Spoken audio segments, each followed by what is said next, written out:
Muy buenas noches, bienvenidos a Sincronía. Hoy tenemos un programa, bueno, con temas diversos. Vamos a hablar del meeting de AMLO, la reforma sendaria, qué es eso que llamamos presente. También vamos a hablar de los orígenes de la computación, en el tema de de zona roja, poliamor, y también vamos a hablar desde el análisis de nuestro economista de cabecera, la reforma sendaria. Así que hoy tenemos un programa muy interesante. Quédese con nosotros. Bienvenidos a Sincronía.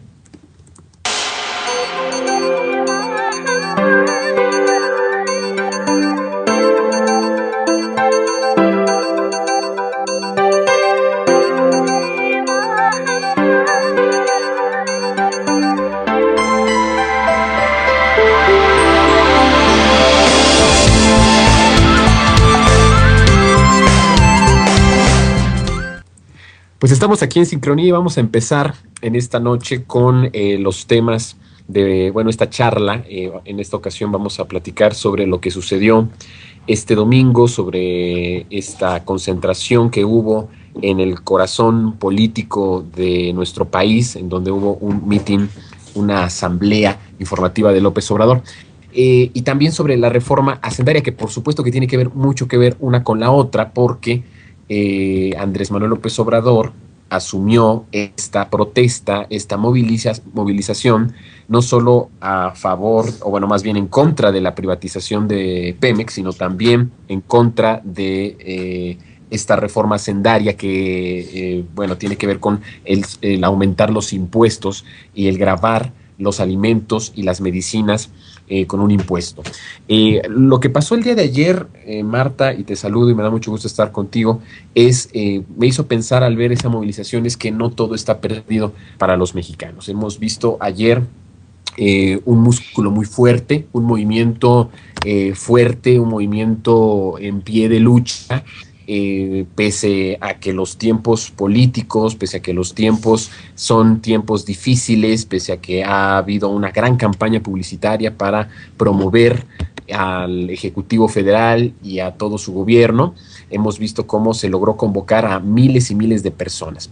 Y es que creo que cada día hay más conciencia sobre esta necesidad de sumar fuerzas para frenar la voracidad de los grupos oligárquicos. Y como lo comento, así quedó demostrado el domingo, tanto por la manifestación masiva convocada por el Movimiento de Regeneración Nacional, como porque también la reforma hacendaria de Enrique Peña Nieto se contuvo hasta nuevo aviso de aplicar un aumento al IVA y gravar alimentos y medicinas. Esto no fue un gesto de solidaridad, obviamente, por parte de este sistema con las clases mayoritarias, sino una respuesta política y una estrategia, más bien yo diría una estrategia política a la movilización social que ha venido creciendo ante la cerrazón del actual gobierno federal, que ha sido tan insensible a las causas justas, a las demandas de las clases mayoritarias como los que lo antecedieron desde 1983. Entonces, esta es mi primera impresión sobre esto.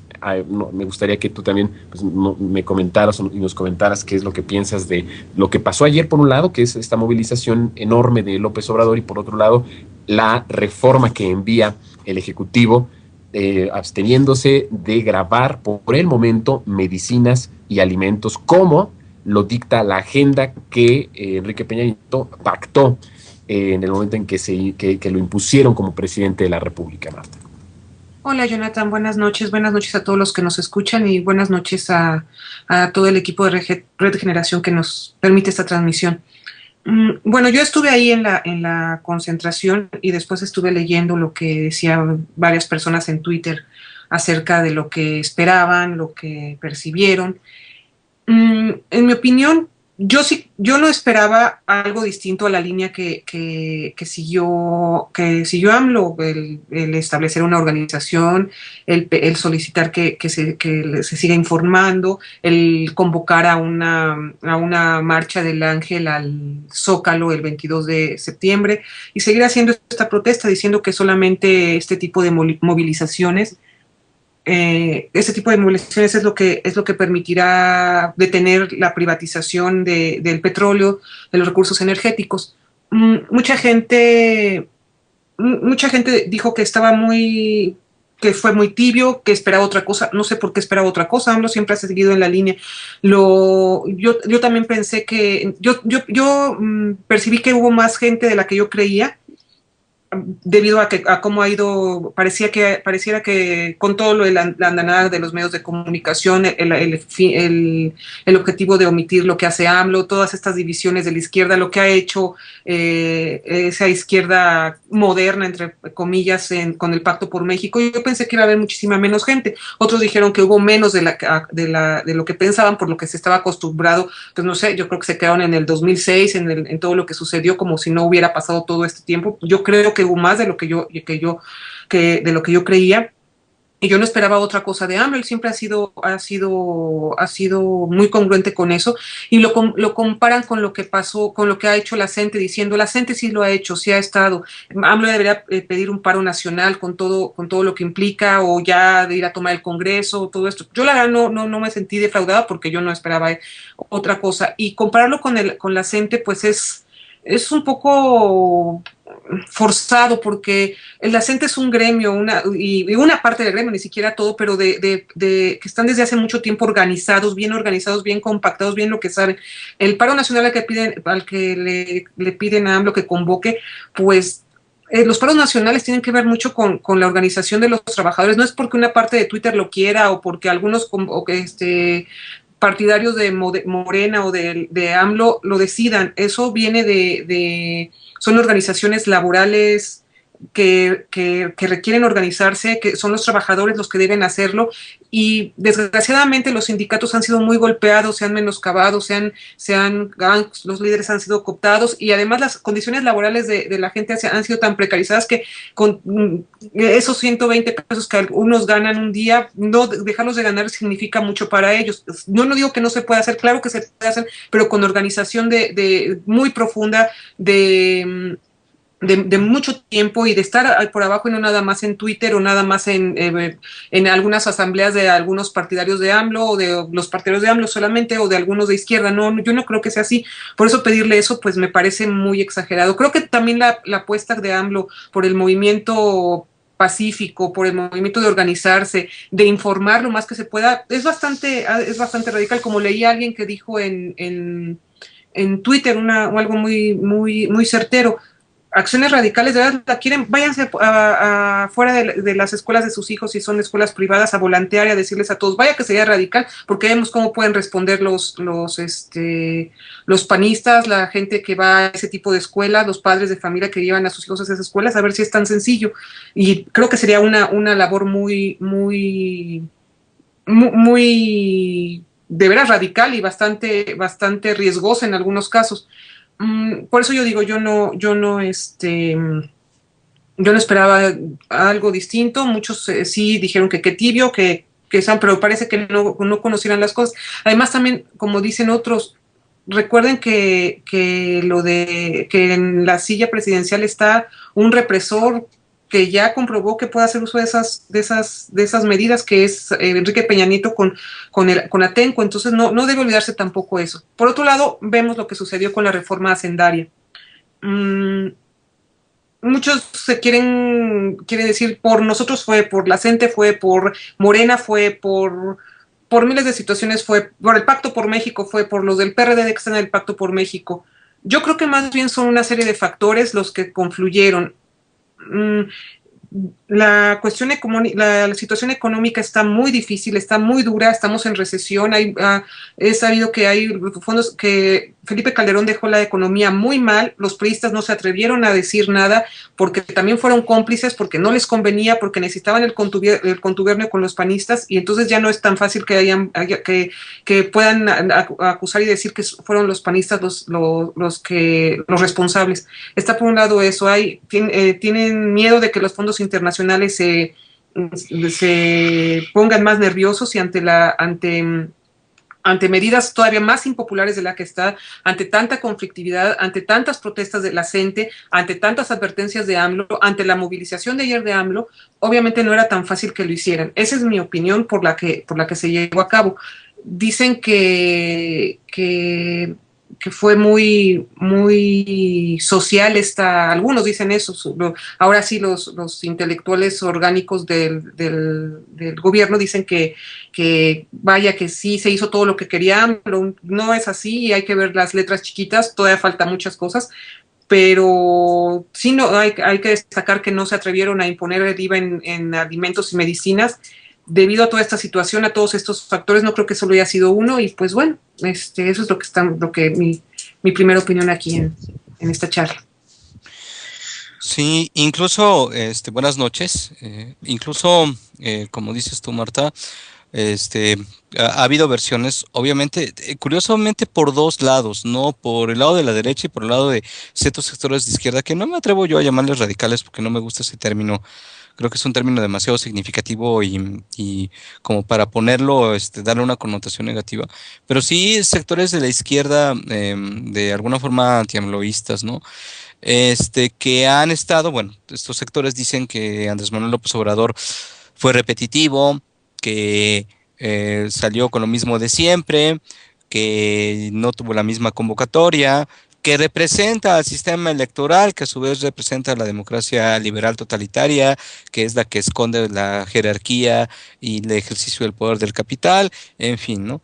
Y por otro lado, pues la derecha tradicional que también pues, trata de demeritar, como siempre, cualquier asamblea o cualquier punto de encuentro que AMLO plantee.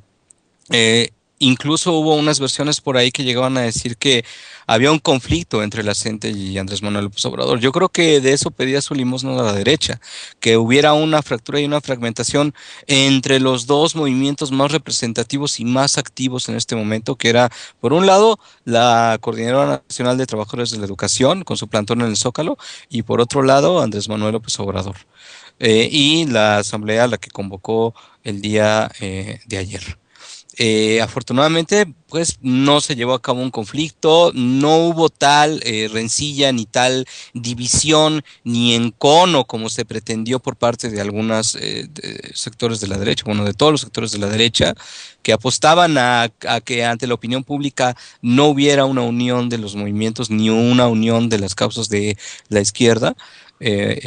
También por ahí algunos sectores llegaron a decir en redes sociales, a pretender que la gente ya había pactado con Peña Nieto acerca de algunas prebendas o algunas concesiones que se les iban a dar, y eso había bastado para que se quedaran en el Zócalo, saboteando así el movimiento de López Obrador. Ninguna de estas cosas a la larga pareció aparecer en el escenario, y al contrario, lo que vimos es una Andrés Manuel López Obrador que, pues desde el punto de vista de la realidad y no de lo que siempre queda de ver para todos aquellos que lo toman de manera patológica como un repositorio de sus propias frustraciones políticas y que de esos abundan. Viéndolo desde el punto de vista de lo que realmente pasó, hubo una gran convocatoria, una convocatoria que ya no se esperaba a estas alturas del partido, después de que desde 2012, a finales de 2012, no había vuelto a hacer una presentación pública.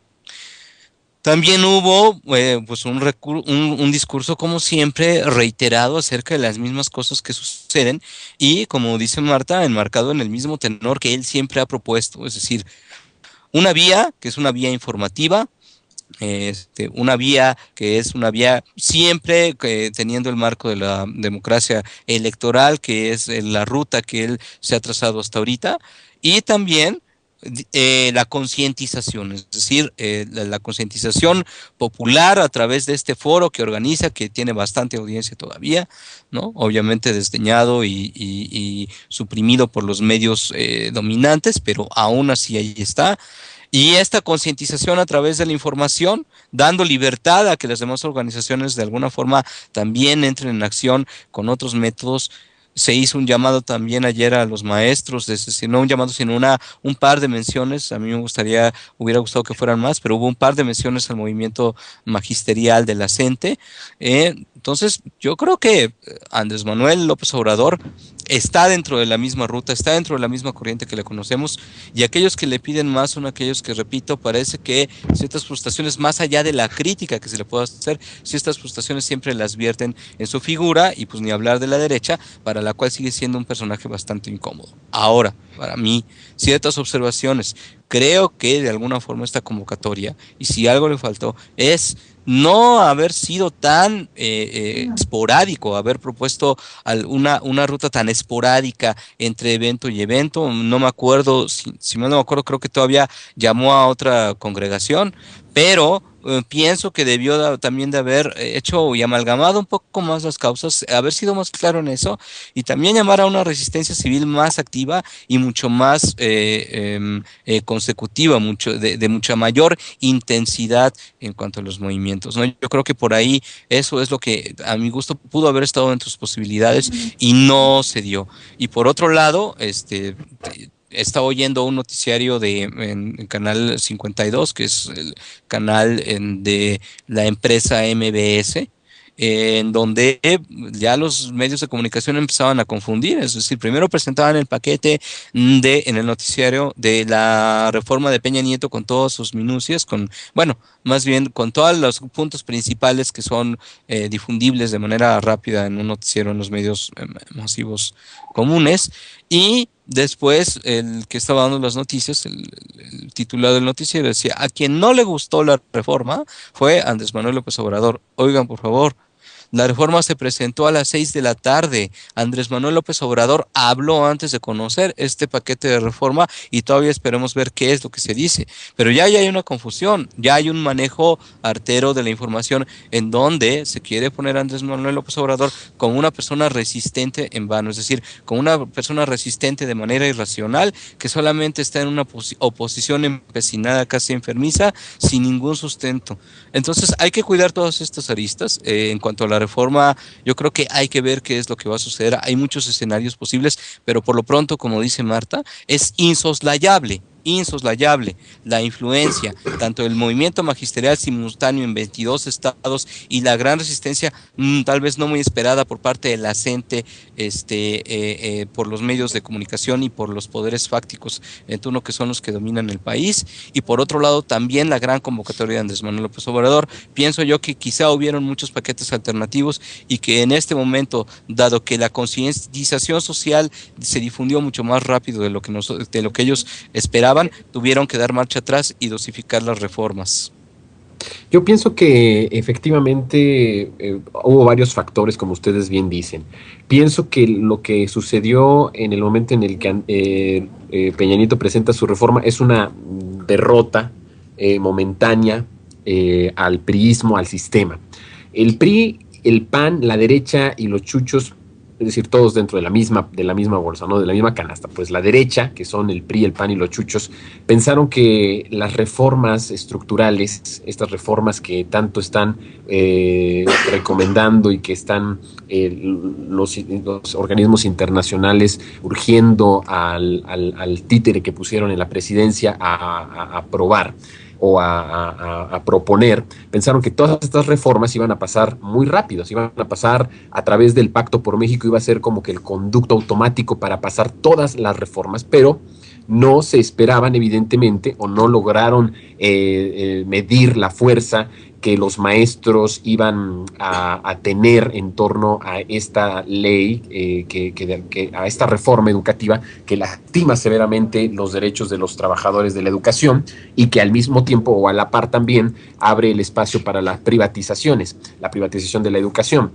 Y por otro lado, tampoco, pensaron que Andrés Manuel, a lo mejor con algunas encuestas que salieron días después o un mes después de las elecciones presidenciales, pensaron que no iba a tener la suficiente fuerza para volver a influir como ha influido en los últimos años, y pertinentemente hablando del tema del petróleo del 2009, cuando Andrés Manuel abrió el debate nacional sobre el petróleo e impidió que se privatizara en ese entonces con Calderón a Petróleos Mexicanos. Y esto es una gran victoria del movimiento social, es decir, es un gran triunfo de la calle, es un gran triunfo de la gente que se está manifestando en las calles, pero sería un error considerar que las clases mayoritarias, es decir, la población, todos nosotros, hemos alcanzado una victoria de largo alcance. De ninguna manera es así. Pues lo sucedido es solo una maniobra táctica para que las organizaciones democráticas se debiliten, bajen la guardia y dentro de algunos meses se presenten condiciones propicias para que el gobierno de Peña Nieto asuma su papel de brazo ejecutor de las políticas públicas que interesan a la oligarquía. Lo importante en este momento para esta es evitar más movilizaciones de grupos democráticos que pudieran entorpecer ese proceso para concretar la reforma energética, o sea, la entrega de Pemex a grupos monopólicos transnacionales. Y lo que puede ocurrir en las semanas y meses siguientes es que la política económica se constriña todavía más, con el fin de hacerle creer al pueblo que tal situación pues es consecuencia de que no se concretaron las reformas fiscal y energética como las había presentado el Ejecutivo al Congreso. Vendrá una gran embestida mediática con esa intención, con la finalidad de que la población culpe a López Obrador, a Morena, a las organizaciones progresistas consecuentes, pues de que los problemas económicos se agravarán, como lo pretende la oligarquía, para justificar ese endurecimiento de las políticas gubernamentales en contra del pueblo. Como sea, creo que es importante que en las actuales circunstancias todas las organizaciones, Marta, Ulises, todas las organizaciones progresistas, todas las luchas, debiésemos actuar como si se hubiera aceptado en el Congreso ya el cobro de IVA en alimentos y medicinas, porque al final de cuentas no lograrlo en este periodo ordinario de sesiones no quiere decir que se le haya dado carpetazo al tema.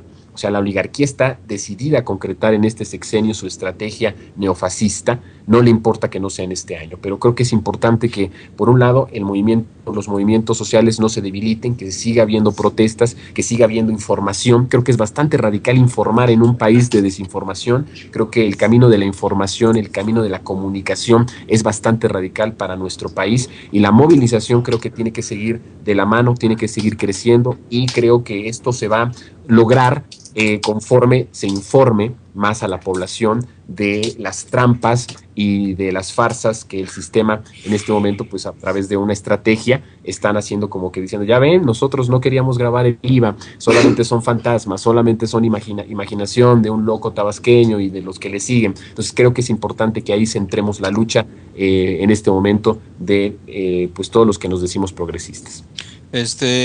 Pienso, Jonathan, que igual y el escenario que estás planteando pues es un gran cálculo en el sentido negativo de la palabra, pero yo creo que de alguna manera no sé, creo que te entendí mal, ¿no? Pero bueno, el caldo gordo que según eso se le está haciendo otra vez, que la situación le está haciendo a largo plazo, y las herramientas que le están dando que según tu versión, a largo plazo a la oligarquía, que a final de cuentas parece que todo esto va a ser más útil para ellos que para nosotros, creo que sí tiene un límite, ¿eh? O sea, creo en realidad que sí tiene un límite, y creo que no hay que soslayar la incidencia de lo que ha estado pasando por parte de la resistencia y por parte de las organizaciones opositoras. Ante esta, yo estoy de acuerdo contigo, todavía falta muchos escenarios, todavía falta ver qué es lo que va a suceder. No van a renunciar tan fácilmente, van a dosificar la información, a dosificar las reformas, pero digo, estarás de acuerdo que sí hubo una incidencia, y que el hecho de que hayan tenido que haber ese cambio muestra una incidencia mayor de la que ellos esperaban por parte de lo que ha estado sucediendo, Jonathan. No sí, sé por eso decía que es una derrota, y lo dije al principio, es una derrota momentánea. Ajá. Pero estamos hablando, Ulises, de que estamos en los primeros 10 meses de gobierno, es decir, todavía nos faltan muchísimos años, muchísimos meses.